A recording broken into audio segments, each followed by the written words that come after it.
a través de sus representantes. Otro tema a considerar es la información que deben tener los consultados. De lo contrario, es difícil que se pronuncien sobre algo que desconocen. Es importante que al momento de la inscripción, la comisión especializada encargada del trámite de la norma, a través del Consejo Nacional Electoral, haga la entrega de la norma propuesta o los temas a ser consultados, las normas que rigen la consulta prelegislativa y, de ser el caso, los documentos que servirán para la realización de la consulta. También en el procedimiento se deben incluir los consensos y disensos sobre los temas que puedan afectar directamente los derechos colectivos de comunas, comunidades, pueblos y nacionalidades.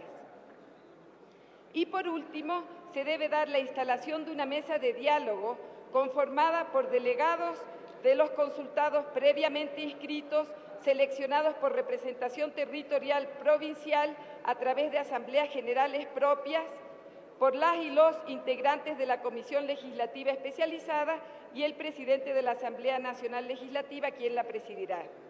Esta mesa de diálogo debe tener un tiempo de duración prudente que permita justamente llegar a acuerdos que se fundamenten en la buena fe de las partes. Pongo a consideración del plenario algunos criterios que la OIT explicó aquí en la Asamblea Nacional y que han sido politizados. Pido asistencia para la presentación. Por favor. Inmediatamente, señor La presidente. asambleísta tiene una presentación, tengo entendido. Está listo. Informa asambleísta que tiene 6 minutos con 15 segundos. Es que, tal como está redactado el artículo 6.2, no se puede deducir de este artículo 6.2 un derecho de veto para los pueblos indígenas. Porque el artículo 6.2 no exige del Estado un acuerdo, lo que exige del Estado es hacer todo lo posible para llegar a un acuerdo. Entonces, no se puede deducir del artículo 6.2 de que el Estado tenga necesariamente la obligación de acatar la posición de los pueblos indígenas.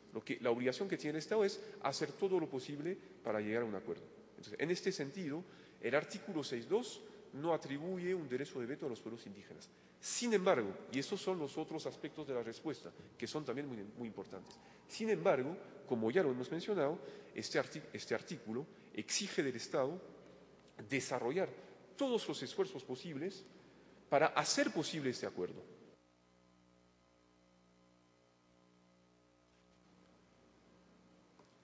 Y entonces, para determinar en qué casos el Estado tiene la obligación de consultar a los pueblos indígenas, nos encontramos con el artículo 6.1a del Convenio 169, que indica que el Estado tendrá la obligación de consultar a los pueblos indígenas antes de adoptar y aplicar cualquier medida legislativa o administrativa susceptible de afectar directamente a los pueblos interesados.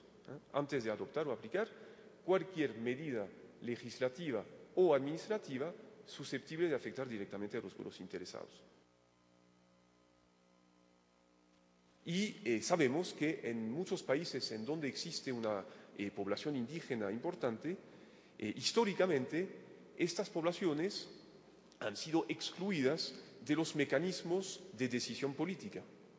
En este sentido, la existencia de un mecanismo específico de consulta previa a los pueblos indígenas es una manera de compensar este desequilibrio histórico y de asegurar que los pueblos indígenas puedan tener acceso e influir en las decisiones estatales. En ese sentido, no sería acertado ver al mecanismo de consulta previa como una ruptura del principio de igualdad. Todo lo contrario, el mecanismo de consulta previa a los pueblos indígenas es un mecanismo para restablecer la igualdad entre los pueblos indígenas y los demás sectores de la población. Finalmente, se mencionó que el Convenio 169 era un instrumento de diálogo, y eso es muy importante. Toda la filosofía del convenio, Un minuto, asambleísta. y todos los demás instrumentos internacionales acerca de los derechos de los pueblos indígenas tienen como finalidad propiciar el diálogo entre el Estado y los pueblos indígenas, entre los pueblos indígenas y los demás sectores de la población, para lograr decisiones consensuadas, para reducir la conflictividad.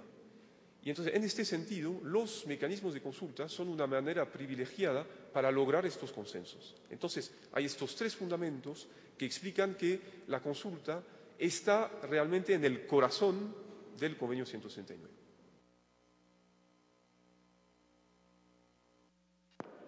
Con esa presentación termino mi intervención. Gracias. Gracias, asambleísta.